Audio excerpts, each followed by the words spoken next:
दरम्यान आपल्याकडे एअर इंडियाचं तिकीट आहे आणि एअर इंडियाच्या विमानातूनच प्रवास करणार असं रवींद्र गायकवाड यांनी स्पष्ट केलं। तसंच मोदींचा एकेरी उल्लेख केल्यामुळेच आपण मारहाण केल्याचा दावा गायकवाडांनी केला।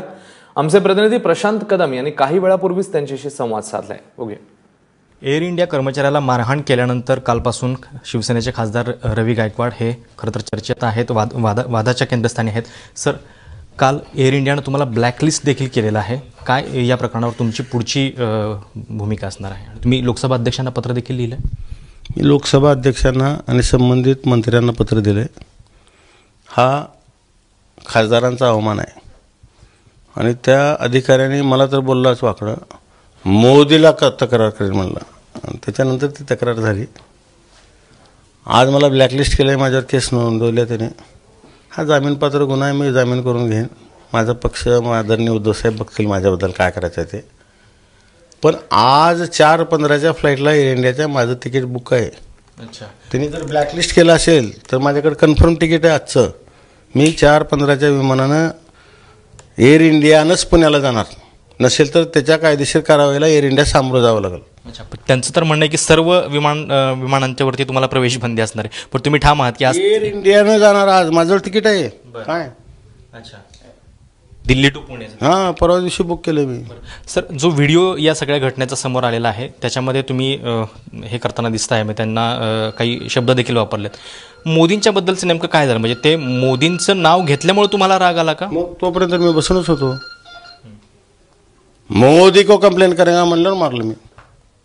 म्हणजे मोदींना तक्रार करणार म्हणून राग आला की मोदी म्हणतो काय? अच्छा, एक कर्मचारी इस देश के वो प्रधानमंत्री है, मोदी साहब को कंप्लेंट करूंगा, नरेंद्र जी मोदी जी को कंप्लेंट करूंगा, हे वाक्य बोललं पाहिजे ना। मोदी को कंप्लेंट करूंगा दिलं एक।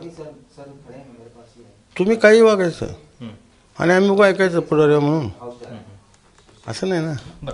कालच्या घटनेनंतर आता एअर इंडियानं तुमच्या विरोधात 2 तक्रार दाखल केलेल्या आहेत। एक तर म्हणजे तुम्ही त्यांच्या कर्मचाऱ्याला जबरदस्तीने मारहाण केली आणि दुसरी की फ्लाईट रोखून धरलं म्हणून। आता यापुढे जी काही कायदेशीर कारवाई होईल त्याला तुम्ही सामोरं जायला तयार आहात?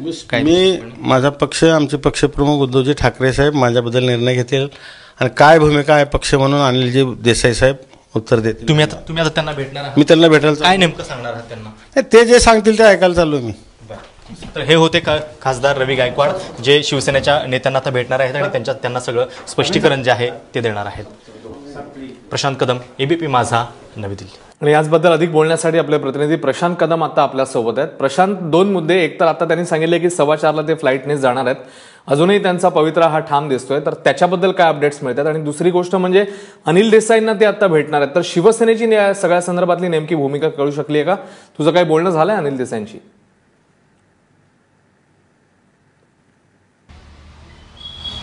अश्विन, कालपासून जेव्हा हे प्रकरण घडलेलं आहे तेव्हापासून रवी गायकवाड हे संपूर्ण दिल्लीमध्ये चर्चेचा विषय बनलेले आहेत। आत्ता थोड्या वेळापूर्वी ते शिवसेनेचे ज्येष्ठ नेते अनिल देसाई यांना भेटायला गेलेले आहेत आणि तिथं ते या सगळ्या घटनेसंदर्भातलं स्पष्टीकरण जे आहे ते देणार आहेत। आणि शिवाय आम्ही त्यांना हेही विचारलं की तुम्ही आज सभागृहामध्ये उपस्थित राहणार आहात का, तर त्यांनी हे अगदी ठामपणे सांगितलं की मी आज सभागृहामध्ये उपस्थित राहणार आहे आणि जी काही कार्यवाही आहे सदनाची त्याच्यामध्ये नक्की सहभागी घेणार आहे। दुसरीकडे एक महत्त्वाची गोष्ट आहे की केवळ एअर इंडियानं नव्हे तर असोसिएशन ऑफ एअरलाईन्स जी आहे संपूर्ण इंडियन एअरलाईन्सची, त्यांनी यांना प्रतिबंधित केलेलं आहे। त्यामुळं केवळ एअर इंडियाच नव्हे तर इतर कुठल्या विमान कंपन्यांच्या मधून देखील त्यांना प्रवास करता येणार नाहीये। इतकी कडक भूमिका सगळ्या विमान कंपन्यांनी घेतलेली आहे, कारण विमान अशा पद्धतीनं रोखून धरणं आणि त्यातही कर्मचाऱ्याला मारहाण हे 2 गंभीर गुन्हे आहेत आणि त्याच्यामुळं इतकी कडक कारवाई केली जात आहे। मात्र जसं आत्ता आपण ऐकलं की रवी गायकवाड मात्र ठाम आहेत, ते म्हणतात की 4:15 वाजताचं माझं तिकीट आहे रिटर्न, मी दिल्लीहून पुण्याला जाण्यासाठी 2 दिवसापूर्वीच ते कन्फर्म झालेलं आहे आणि म्हणून मी त्याच तिकिटानं परत जाणार, त्याच एअर इंडियाच्या विमानानं। त्यामुळे पुन्हा एकदा नवीन एक तमाशा बघायला मिळतो की काय, अशी देखील शंका उपस्थित झालेली आहे। शिवाय दुसरीकडं त्यांची जी भाषा आहे ती अजूनही कायम आहे। म्हणजे काल ज्या मगरुरीमध्ये त्या अभिमानानं सांगत होते की मी 25 चपली मारल्या त्या एअर इंडियाच्या कर्मचाऱ्याला, त्याच ह्याच्यामध्ये ते आत्ता देखील सांगतायत की हो, मी माझं तिकीट बुक झालेलं आहे आणि मी त्याच विमानानं परत जाणार आहे। त्यामुळं लोकप्रतिनिधी आहेत, त्या लोकप्रतिनिधीची भाषा ज्या पद्धतीची पाहिजे, एवढा मोठा विषय झाल्यानंतर सुद्धा त्यांना त्याच्याबद्दलची जाणीव कदाचित नाही असं म्हणावं लागेल। अर्थात शिवसेनेकडून याची गंभीर दखल घेतल्याचं सांगितलं जात आहे। मात्र प्रश्न हा आहे की रवी गायकवाड यांच्यावरती काही कारवाई होणार का? लोकसभा अध्यक्ष काही कारवाई करणार का? शिवसेना पक्षप्रमुख म्हणून उद्धव ठाकरे काही कारवाई घेणार का? हा खरा प्रश्न आहे. कारण जरी शिवसेनेची म्हणजे याच्या आधीची हिस्ट्री आहे, अशा पद्धतीचे अनेक प्रसंग जे आहेत ते शिवसेनेनं पाहिलेले आहेत. उलट असा काही प्रसंग झाला की शिवसैनिकांना प्रमोशन मिळत असतं. त्यामुळं बाळासाहेबांची शिवसेना म्हणून अनेक लोक आता जुन्या आठवणीमध्ये रमत देखील असतील. मात्र अशा पद्धतीचा गंभीर गुन्हा घडल्यानंतर त्याच्यावर काही कारवाई करून शिवसेना काही संदेश देणार का, याकडे देखील सगळ्यांचं लक्ष असेल. प्रशांत, या सगळ्या संदर्भातले अपडेट्स घेतच राहू. तुर्तास धन्यवाद या माहितीबद्दल.